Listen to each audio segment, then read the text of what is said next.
태초에 하나의 목소리가 있었습니다. 그런데 말이죠. 시간이 흐르면서 이 목소리가 두 개의 메아리로 갈라졌어요. 하나는 아주 작은 속삭임으로, 그리고 다른 하나는 거친 외침으로 말이죠. 자, 한번 직접 소리 내보세요. 한국어 역사. 역할 때 리을 발음은 거의 힘이 들어가지 않고 그냥 흘러가죠. 그런데 일본어 레키시에레는 어떤가요? 혀가 입천장을 강하게 탁 치면서 터져나오는 그야말로 에너지의 폭발입니다.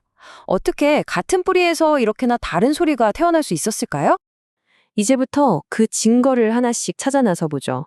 마치 전쟁터에 남겨진 흔적처럼 단어들 속에 그 비밀이 숨어 있습니다. 첫 번째 증거, 바로 달입니다. 우리말의 부드러운 듣 소리가 일본어로 가서는 공기를 한번 콱 막았다가 터트리면서 찢는 듯한 츠 소리로 강화됩니다. 이건 소리에 담긴 에너지 자체가 아예 다른 차원이 된 거죠. 다음은 다타입니다. 혀끝으로 가볍게 건드리는 느낌의 드 소리가 일본어 타치에서는 혀 전체로 입천장을 강하게 후려치는 치 소리로 변해버렸어요. 부드러운 접촉이 아주 날카로운 타격으로 진화한 겁니다. 자, 물도 한번 볼까요? 우리말에서는 혀 옆으로 공기가 부드럽게 흘러나가는 유음, 리을 소리죠. 하지만 고대 일본어에서는 혀로 공기의 흐름을 완전히 차단했다가 터뜨리는 두 소리로 나타납니다. 흐름을 막아서 소리의 존재감을 극대화시킨 거예요. 네, 맞습니다. 이쯤 되면 아시겠죠? 이건 절대 우연이 아니에요.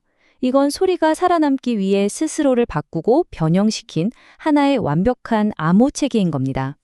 그리고 마침내 우리가 그 암호를 해독할 열쇠를 찾아냈습니다.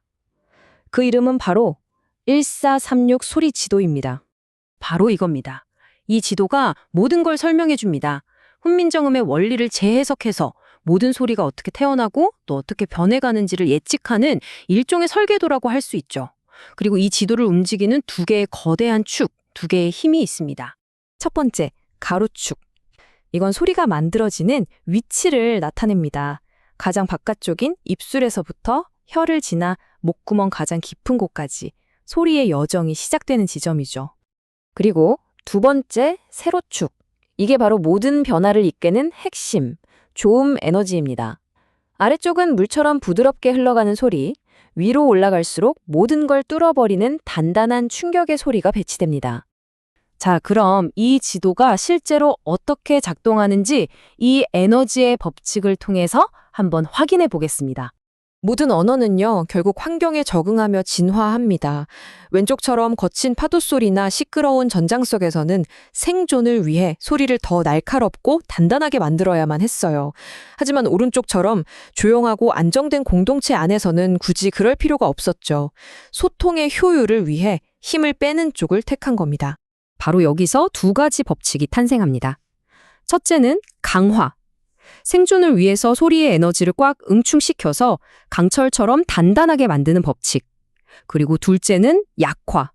효율을 위해서 소리의 힘을 스르르 불어 물처럼 부드럽게 만드는 법칙이죠. 이게 바로 강화, 즉 충격의 경로입니다. 부드러운 드에 마찰력을 더해서 날카롭게 공기를 찢는 추로 만들고요. 코로 새어나가던 무 소리는 코로 가는 길을 딱 막아버리고 입술에서 빵 하고 터트려 부로 만듭니다. 심지어 아무 소리도 없던 목구멍의 으를 혀뿌리로 꽉 막았다가 터트려서 강력한 폭발음 그를 만들어내기까지 하죠. 반면에 약화, 흐름의 경로는 정반대의 길을 갑니다. 가장 대표적인 예가 바로 한국어의 두음 법칙이에요. 발음할 때 가장 많은 에너지가 필요한 복잡한 소리, 리을을 과감하게 포기해버립니다. 그리고 가장 단순한 이응으로 대치하죠. 최소한의 노력으로 최대의 효율을 얻으려는 아주 전략적인 선택인 겁니다.